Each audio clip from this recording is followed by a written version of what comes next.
Years ago, I got to know this guy who was a professional, he was a psychologist. And I worked on a team with him, and we were together about 6 times a year. And one time, he started talking about a test. Have you ever heard of a Taylor-Johnson temperament analysis test? Some of you heard of this. This is a really interesting thing. I'd never heard of it till him.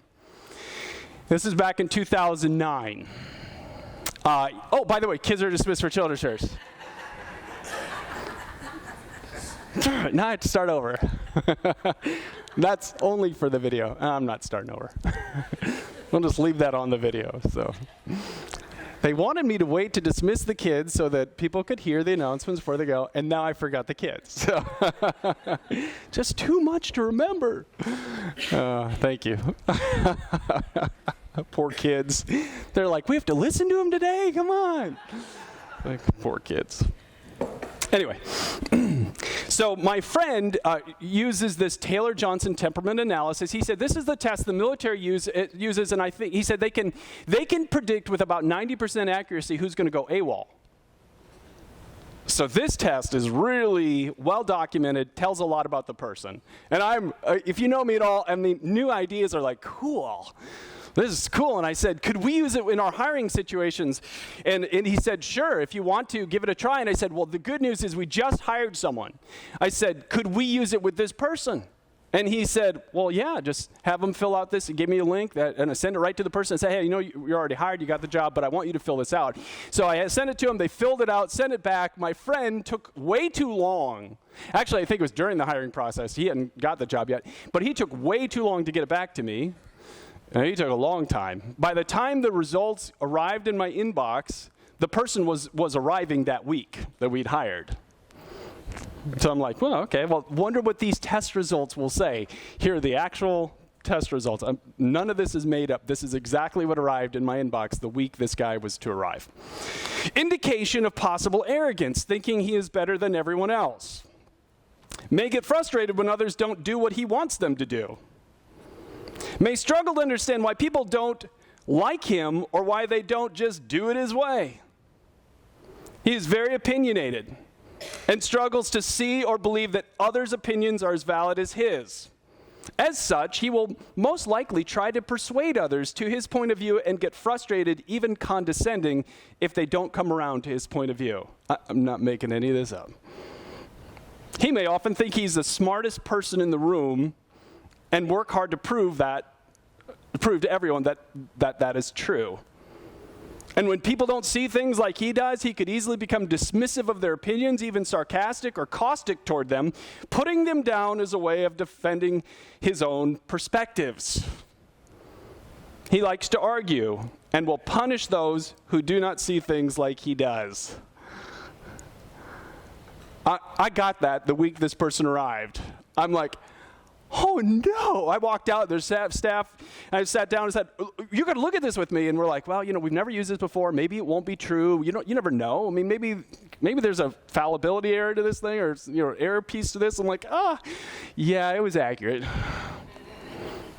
And in the short time that person was on staff, did more damage than practically anyone I've ever seen in a short time, because everything on there was exactly what that person was like.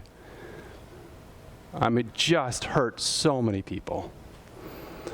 And, you know, on and on, this person's life has been this pattern of destruction wherever they've gone. And it's really sad, isn't it? It's really sad. Why is that happening? Well, look at what this one author said. There's one characteristic that separates the successful from the unsuccessful in every walk of life, and that's teachability.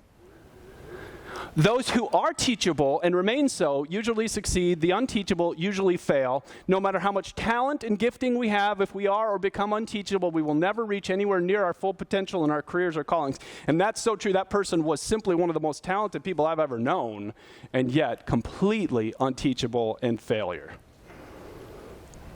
The truth is, it says here, the truth is, I fear this. I fear personally becoming unteachable because I have been unteachable.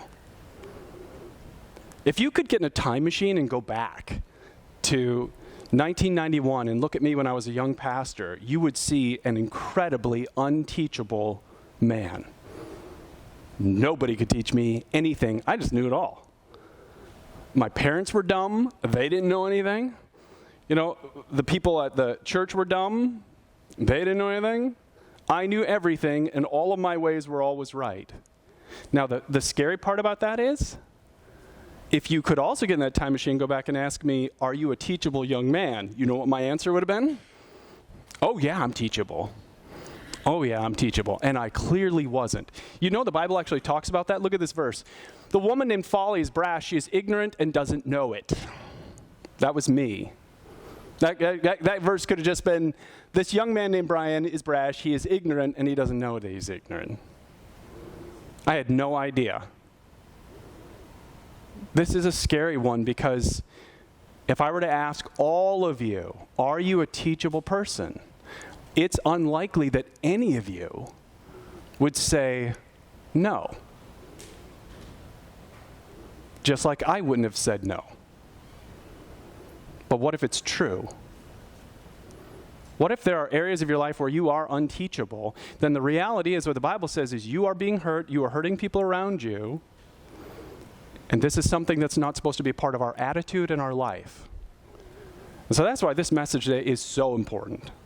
I mean, this is affecting everything in your life. So we're in this series on attitude. Oh, wait, I have a test for you. Some of you may be a little like, well, how do I know?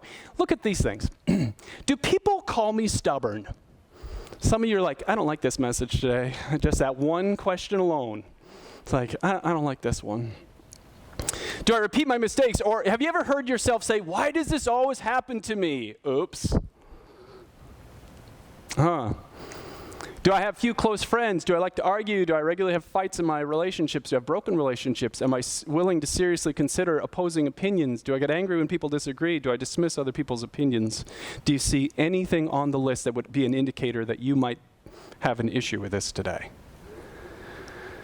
Oh boy, tough one, right? Tough message. We're in this series called Your Attitude, Your Life, and there may be few things more important than the issue of teachability. And so we're going to talk today about what the Bible has to say about how to replace an unteachable attitude. So when I ask you to open up your program, and inside you'll find these notes. Would you grab your notes, grab a pen, something to write with as we go through this today, because there are going to be some things I want you to either highlight or underline or write in there. And welcome, of course, those of you watching on YouTube. So glad you're with us. In the description right below the video link are the notes. You can open them up and follow along. And welcome to those of you who joined us on our website, penuelchurch.life. So we still haven't figured out how to link the notes to our website, but you can get them on the YouTube channel. So let's jump right into this today. Number one, first thing is you have to develop and choose to have a growth mindset. It's a choice. And by the way, that doesn't fit what I had in your mind. I just ignore the in your mind part on your notes because I ended up changing it after I printed it. This is all I want you to write in there. Develop a growth mindset. That's all I want. Have you ever heard anyone talk about a growth mindset before? Have you ever heard the phrase before? There are two mindsets that you can have. You can have a growth mindset or a fixed mindset. Guess which one's teachable? A fixed mindset says things like this. Failure is the limit of my abilities. Growth says the opposite. Failure is an opportunity to grow. A fixed mindset said either I'm good at it or I'm not. My abilities aren't going to change, whereas a growth mindset says I can learn to do anything I want. A fixed mindset says, I don't like to be challenged. I can either do it or I can't. My potential is predetermined. A growth mindset said, no, challenges can help me grow. And my effort and attitude determine my abilities. Fixed mindset, when I'm frustrated, I just give up. Fixed mindset says feedback and criticism are personal. Whereas growth, they say feedback is constructive. Growth says, I'm inspired by the success of others. By the way, that's a real key to knowing if you have a teachable attitude. How do you respond when someone around you has a big win, especially someone close to you? Because people with fixed mindsets, they're jealous and envious of others' successes. They don't celebrate them. Fixed says, I stick to what I know. Growth says, I like to try new things. So which side do you lean toward? What do you see? One of my favorite real-life examples of this is the TV show that this guy runs called Kitchen Nightmares. If you have not seen this show, it is simply one of my favorite reality shows that there are. So if you know this, the concept of the story of the show, he gets called in by restaurant owners whose restaurant they're about to die. They are about to go under. They can't pay their bills in the next few months. They're going to close their doors. Many times they've racked up sometimes hundreds of thousands of dollars of debt. Nobody wants to eat at their restaurant. Their food is terrible. Their building is terrible. Everything is bad. And so they, in desperation, reach out to this show, and Chef Ramsay will sometimes, pick theirs, and they go in, and then he does all that he does, because he's a very, very successful restaurant owner and operator, and he changes everything. I love it. He changes the way the building looks. He changes the menu. He changes the way the staff interacts. He changes the owner when he can. And the most interesting things are, and what I love, are the ones he can't. There's just something twisted about me. I know that's not kind, but I kind of like it. And my favorite episode of all was the episode with this couple called the Acme Baking Company. Oh my goodness. Chef Ramsay tried and tried and tried. They fought him on everything. They're literally about to go under, but no, our food is great. What do you mean the ravioli's not fresh? I opened the can this morning myself. Well, that's not what fresh means, but okay. Right? So they fought him on everything. Actually, at one point, he finally just walked off the show. Couldn't do anything with him. Their restaurant, surprisingly, went under. It died because nobody wanted to eat their cruddy food that was overpriced and in a bad location. And just everything failed about it because they were not teachable. I love this one. Somebody was writing about the show and put this up and ignore the grammar on it. It said, we've got 99 problems, but none of them have anything to do with us. So that's unteachable. That's unteachable. I've got problems in my life, but they have nothing to do with me. And some of you, that's kind of a reflection of how you're looking at your life right now. I got a lot of problems in my business, but it has nothing to do with me. Lots of problems in my marriage, but nothing to do with me. My kids are not on the right path, but that has nothing to do with me. That's unteachable. That's a fixed mindset, not a growth mindset. And if you can't hear it, the Bible is very clear that underneath, being unteachable is a symptom. That's not the problem. The problem is pride. That's the problem. When pride enters into our heart and our lives, we become unteachable. So you can try and focus on the unteachability, but it's not the root cause. The root cause of you being unteachable in any area of your life is pride and arrogance. And it's destroying whatever area of your life it touches. You want to hear what pride sounds like in our heads or out of our mouths sometimes? This first one alone is enough to get me. I know. Every parent of every teenager has heard that, right? I know, Dad. Why are you saying it to me? I know. It's like, well, you obviously don't know, because look what you just did. But no, I know. It's like, that's pride. It's unteachable. You can't tell me this, Dad, because I already know it. And it's rooted in pride. Ever heard any of these things? I already know this. I don't have an issue with that. Or ever said any of these things? I know a lot already. My way's the right way. Better it's just. It's only. These are all indicators of pride in our heart, and they are destructive. And the Bible is so clear about this. Look at this verse. Here's what God says. I want you to clothe yourself with humility toward one another. Knowing that if you don't, God will do what he does best. He will begin to take you down to the point where you are teachable because he loves you, not to hurt you. Discipline from God is never to hurt you. It's about corrective, bringing something better into your life. Matter of fact, I had to change what I have on my notes next because one of my favorite verses I learned this last year, I put it in my prayer notebook and I try and pray it to myself and God every day. Look at what it says. Look at that first word. Isn't that a big word? Always. Always be humble and gentle. Are you always humble?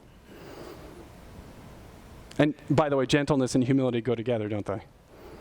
Are you always humble? Are you always gentle? This is the command from God.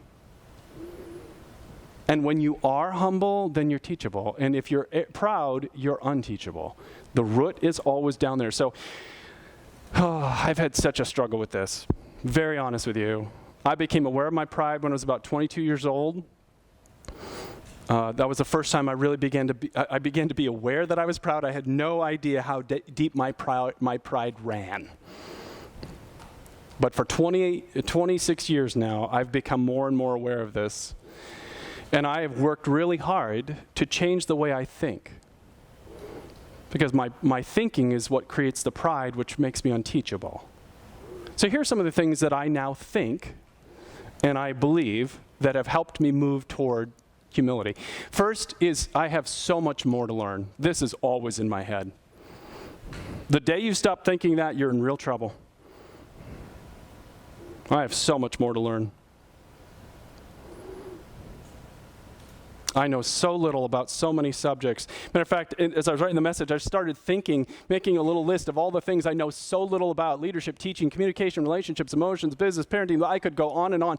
Matter of fact, a couple of years ago, I bought several books on how to be a better public speaker, and one of my friends saw them, and he's like, "Why are you reading that? You're already so good." It's like, listen, when you read stuff like this, what you learn is how little you actually know. How little you actually know. Because you read these things and you read these books and it's like, oh my goodness, I never knew that. And they know that. Imagine what I'm going to learn next with the next book I read. How much more I'm going to learn. The more you learn, you reach a saturation point where when you start reading and learning, whatever your learning style is, may not be reading. When you start learning, you reach a point where you're like, oh my goodness, I know so little. And I know that I know so little about so many things, and there are things that I need to learn more about. So is that the thought that's in your head? Is that the thought, that you have so much more to learn? One of my favorite stories. Oh boy. There's a man who taught preaching at a Christian college. That's about like the worst job on the planet. Because if you know anything about young pastors, we tend to be super arrogant. We think that every sermon that we give is just beautiful, amazing. Why doesn't everyone just love everything we say? Especially when you're young and you're just getting started. And so this preaching professor was talking about how hard it is to critique young pastors and their sermons. He said it's like telling a mom that her baby is ugly, right?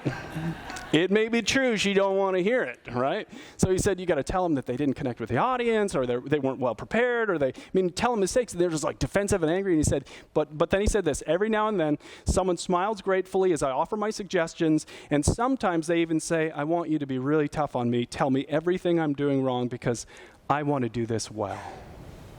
I want to do this well. Whenever he hears that, he said, that guy I know is going to be fine. Because they're teachable. They know they have so much more to learn. Do you know this? Do you know you have more to learn? The second thing I put in my head is I know I'm wrong all the time. This is literally something I pray back to God almost on a daily basis, just so I don't lose sight of this. Studies have shown that we're wrong 40 to 50% of the time. We're wrong. So what that means is this. It means right now, if you're married, you are doing things wrong in your marriage right now. You're wrong. Some of you are like, I hope he's listening. I hope she's listening. No, just focus on you, okay? Just you, all right? You're wrong.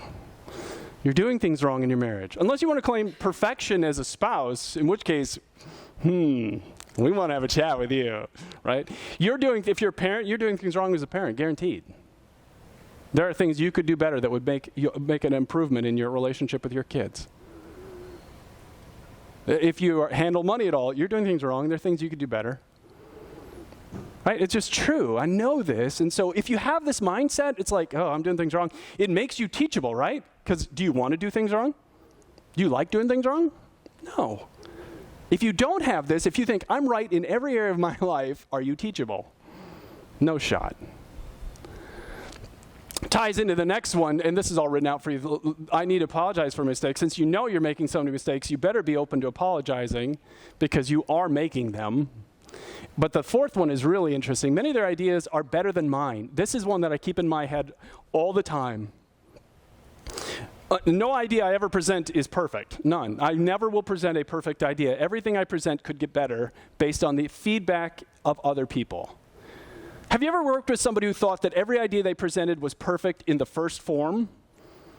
And if you gave any suggestions for improvement, they kind of went a little bit angry or closed off to you? You ever seen that? Miserable.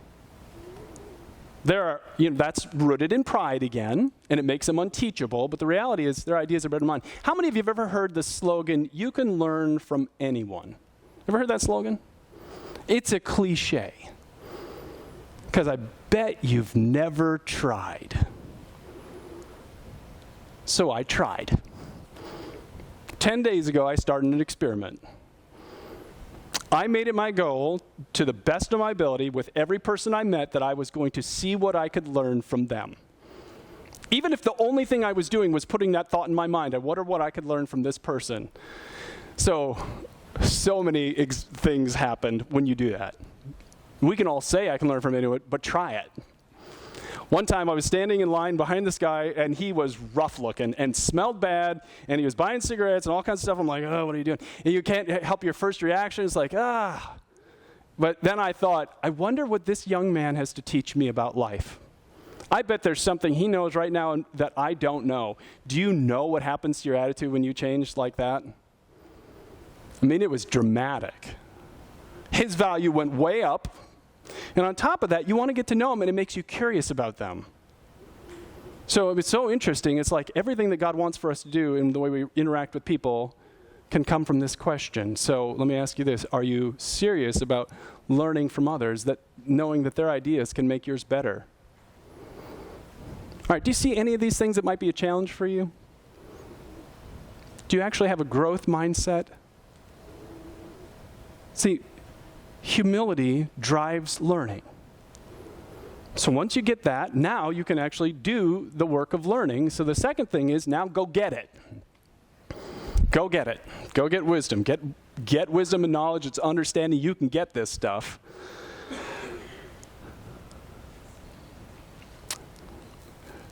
Do you know that for years I used to direct assessment centers for young men and women who wanted to go start churches? And many, many times, these people would arrive at the assessment center, and I would be leading it with a whole team of really qualified people, and we would get very interesting reactions. One time, it really stands out in my mind, this young man was sent from a state far away to be evaluated by our team, and he'd already started his church. And he had a good little group already gathered around him, and they were coming to hear him teach, and the church was getting started. And there was another big church that wanted to give him financial help, but they said, first you have to pass an assessment center before we're going to come all in and give you all this money and help. And so he was there because they made him go. And he was about 22. I don't know what you were like when you were 22, but if people made me do stuff at 22, it wasn't always a good thing. So he brought that attitude with him. And his attitude was bad the whole week long. I was the director of the assessment center at the time. I was a pastor of one of the largest rural multi-sites in the country. This kid treated me like I was a dumb idiot. Matter of fact, when I delivered his final assessment, he asked me to leave the room. He wanted nothing from me. There was nothing he could learn from me. I'm like, okay. 2 years later, he was out of ministry. 2 years. What I really, really, really want you to hear, if you let your attitude or let yourself become unteachable in any area of your life, there is one thing you are going to experience, and it is pain. If you let yourself develop an unteachable attitude in any area of your life, you are going to get hurt.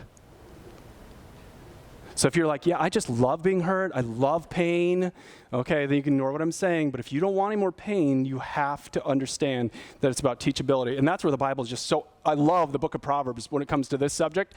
It just says things like this. Here's where I want you to go. Go get wisdom, go get understanding. It says this over and over in the book of Proverbs. It says get knowledge. You can get this stuff. It's gettable. It's gettable. Matter of fact, there's an interesting word that we use in the New Testament that we don't often think about what it means. Have you ever heard of Jesus, what did Jesus call his 12 followers? They were called in the New Testament, Jesus and his 12 disciples. You know what the word disciple literally means? A learner. It means learner, one who learns. So when Jesus would call his disciples, he'd say, I want you to come and learn from me. So it's Jesus and his 12 learners. Matter of fact, when Jesus was giving his final instructions to the church before he went back into heaven, he said, this is what I want you to do. Go and make learners of all the nations. So if you say, many of you say that you're followers of Jesus, do you know that you cannot be a follower of Jesus unless you are teachable? Because he's calling you to be a learner, a disciple. Did you know that? You can't even be a follower of Jesus if you're not teachable. Because that's the relationship he wants to have with you. So how do we learn how to be better learners? Well, how do we get wisdom? How do we get knowledge, like it says? Well, two things I've learned about this, and I'm only going to do these two. First, let wise people mentor you.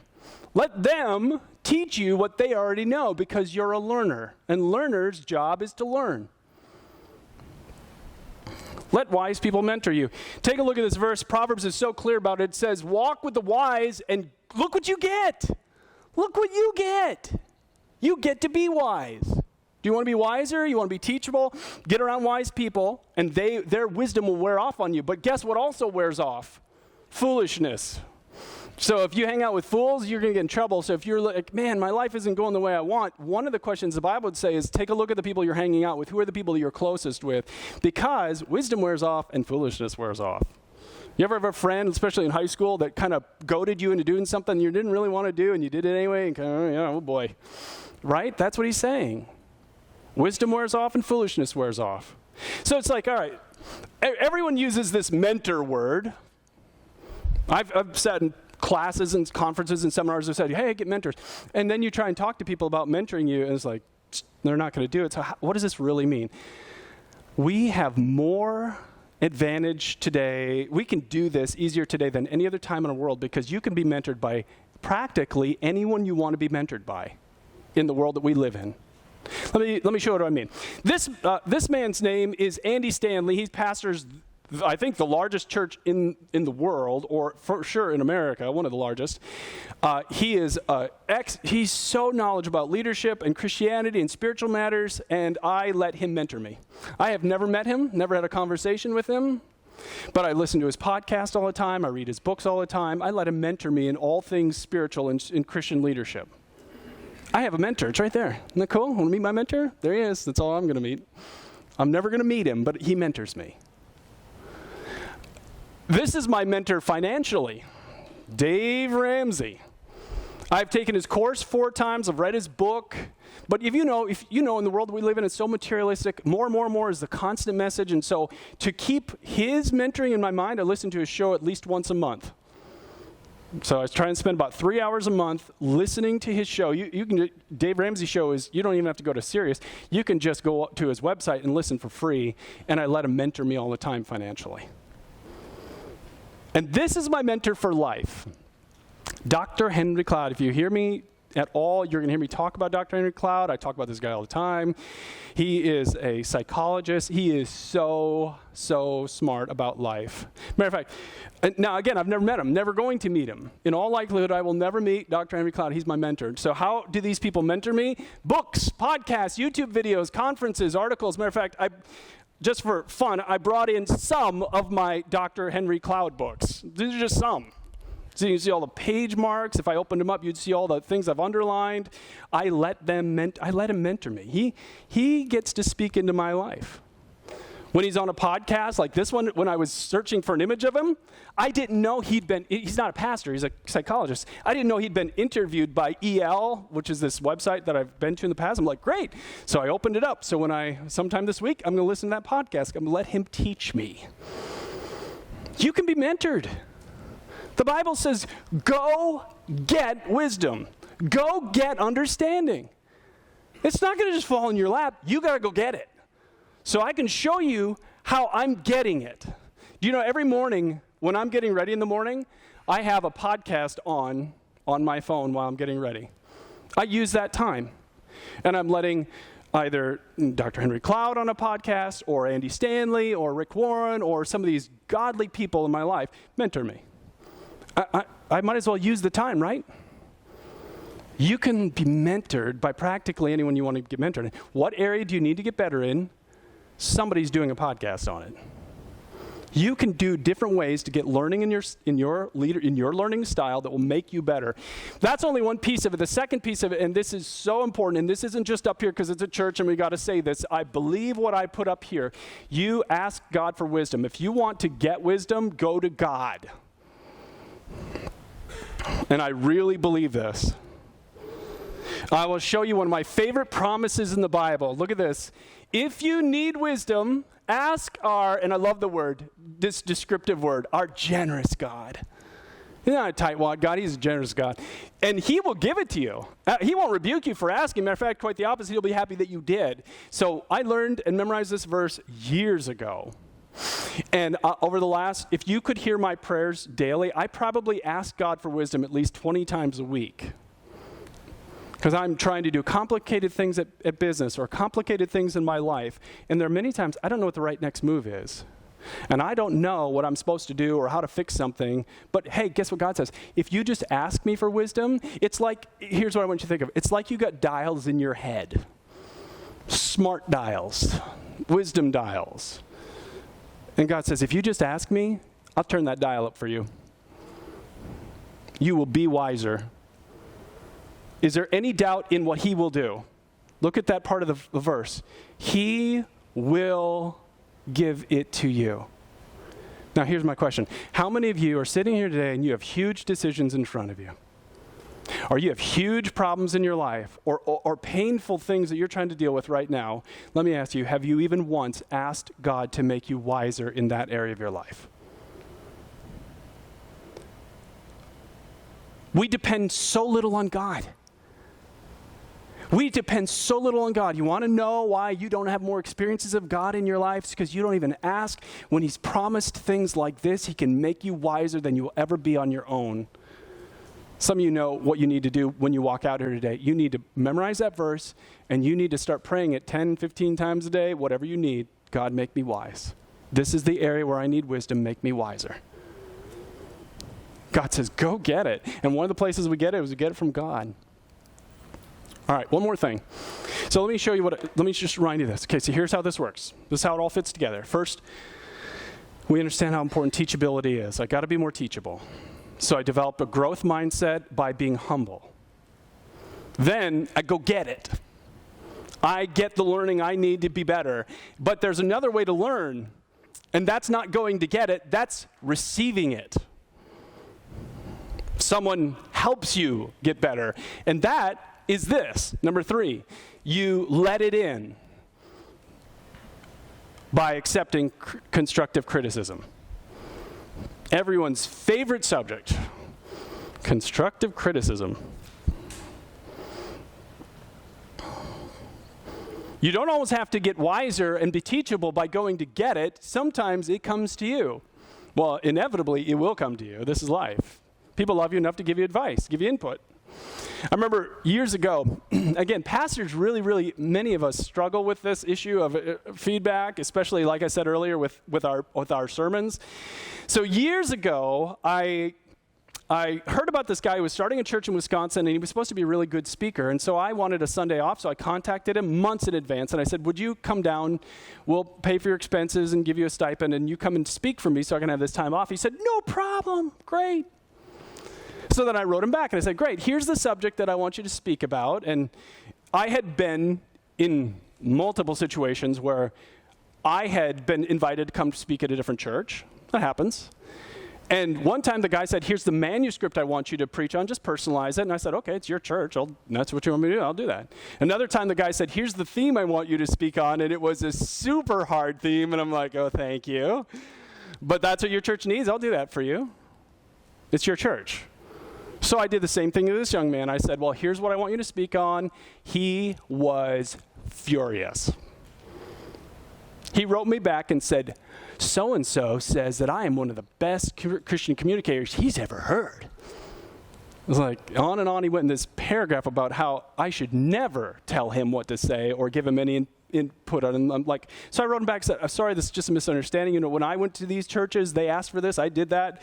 It's not meant to insult you at all. It's just about what the church needs. He was so ticked off, he wrote me back and said, if you say this to me, I'm not coming. He never came.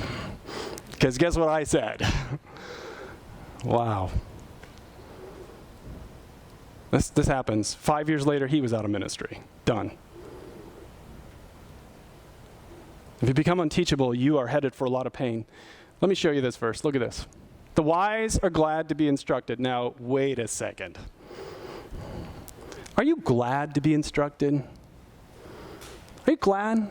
Turn to your spouse and say, honey, I want to thank you for the critique of my driving on the way to church here today. Thank you. I'm glad to be instructed. Thank you for that. Right? Thank you. Right? Are you always glad to be instructed? No. Isn't it hardest to take feedback from the people that are closest to us, who can see our messes? Oh, man. But look at that verse. The wise, they're glad to be instructed. Are you glad to be instructed? Do you take constructive criticism? Now, you want to know why it's so important? The Bible gave us this clue thousands of years ago. The way of a fool seems right to him, but a wise man listens to advice. Now, I apologize in advance for what I'm about to tell you, but you are a fool. I'm sorry to say that. But so am I. Because the reality is all of us are acting foolishly in some area of our life, right? All of us are acting out of ignorance in some area of our life. But the problem is, what the verse says is, but we think it's right.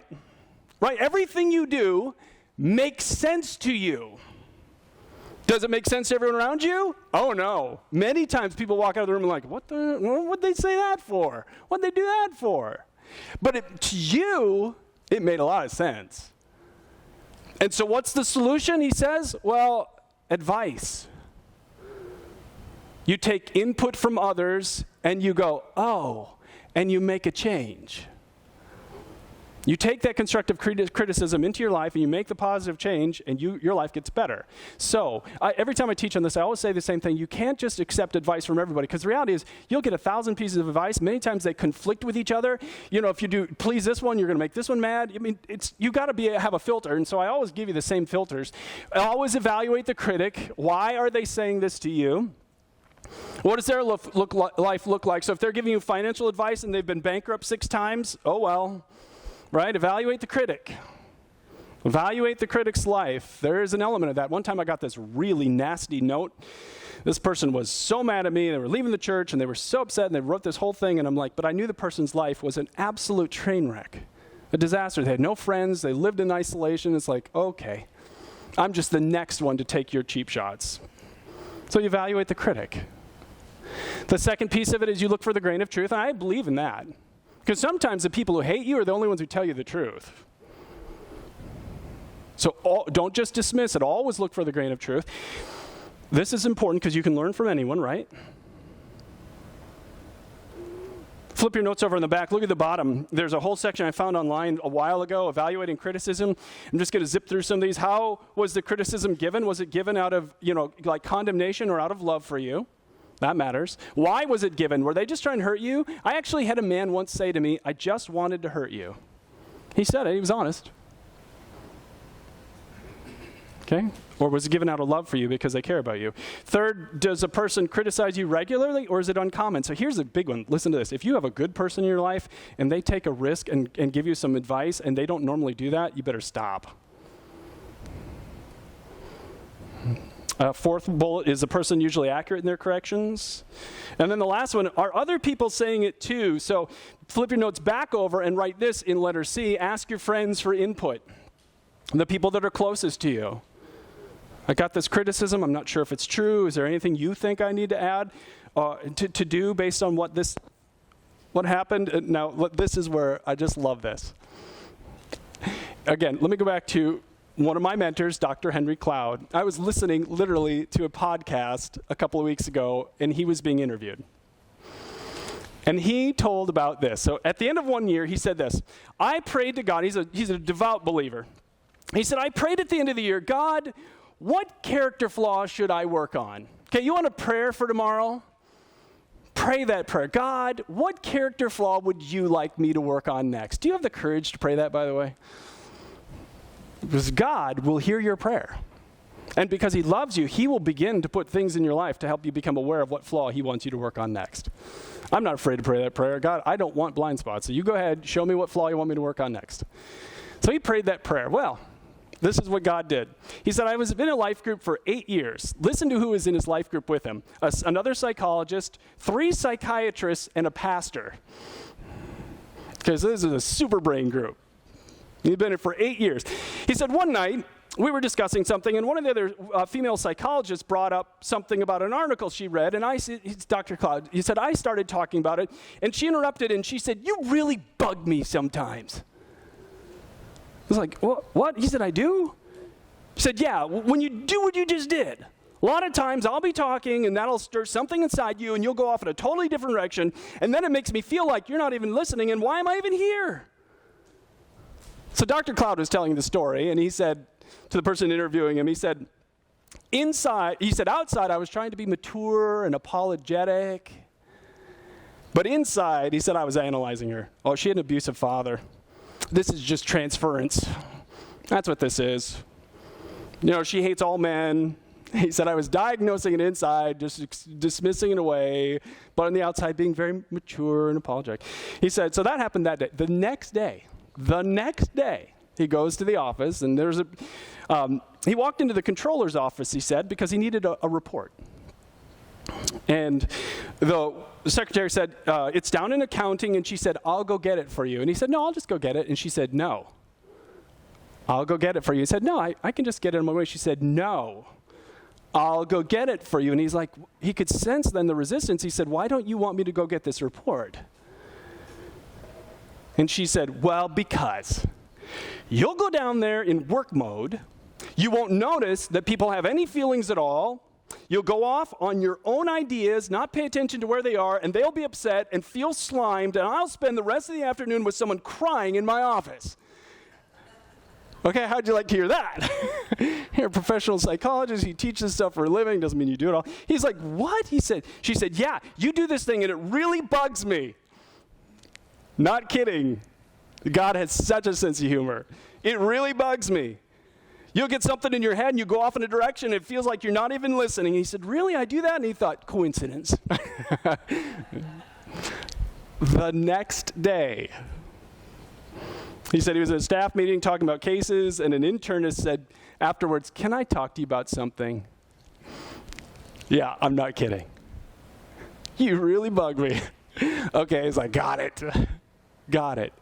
It's the old saying, if one person calls you a donkey, ignore it. If 2 people call you a donkey, think about it. If 3 people call you a donkey, buy a saddle, right? That's the input you need. We need that. Do you know you cannot be a healthy human being without the input of others? Do you know that? Do you know right now there are people who are close to you, who care about you, who see what's going wrong in your life? They see it. The only question is, are you open to receive it? Are you teachable? Now, if you're married, one of the best questions you could ask on the way home is, what do you see? What have you been trying to tell me that I haven't been listening to? Counselors are standing by to help you afterwards, right? How teachable are you? Are you actually teachable? So you see how this all works? The first thing is we bring ourselves down. We humble ourselves. And we know, I'm not done learning. There's more that I can learn. And we don't just say the words, we actually believe it.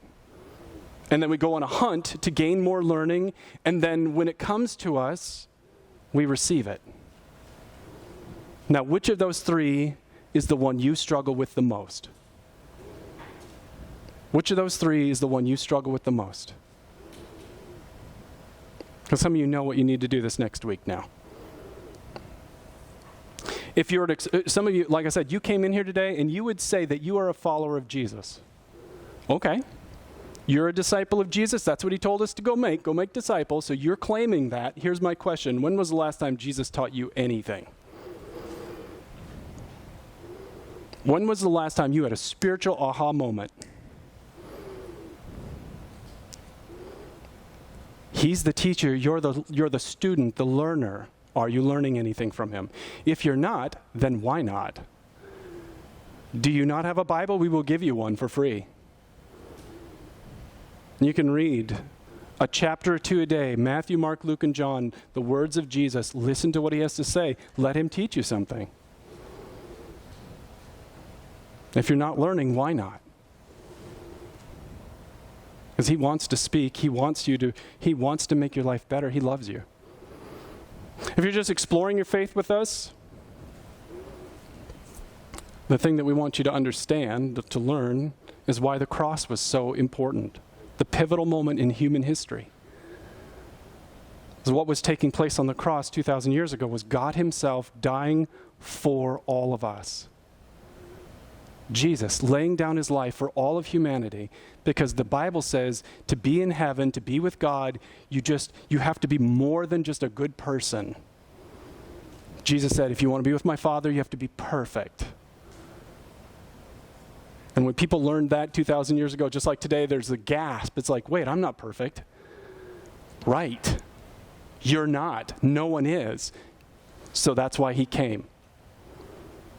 And the perfect one allowed himself to be hung on a cross to die, because it says he took into his body our sin, our imperfections, and paid for them all, and then rose again. Let me have you bow your heads as we finish today. And if you know that you're an imperfect person, and you get it, you know that, and you want his gift of forgiveness and life with him, you can have it right now. You can say something like this in your heart to him. Say, Jesus, I'm turning to you. I know I am imperfect. I'm far from perfect. And I know that my imperfections have hurt people in my life. So I believe you died on that cross for me. Would you please hear my prayer today? Forgive me. Come make your home inside of me. I'm putting my trust in you. In Jesus' name, amen. Now, as we finish up today, can I ask you all to get your connection card out and just take a moment to fill this out with us? Even if you're a regular attender, I still ask you to do this every week. Just take a moment. If you just prayed, though, see this box right here? It says, I asked Jesus to forgive me. Check the box. Let us know what you've done. We'll send you a nice follow-up stuff in the mail. Or if you renewed your commitment, let us know. You notice there's some new boxes on here, prayer requests, comments. If there's something you want to say to us, you're welcome to fill this out. And then just drop it in the offering box. One of the two back on the back door, on the back walls by the doors where you came in. Thanks so much for coming. Hope to see you again next week.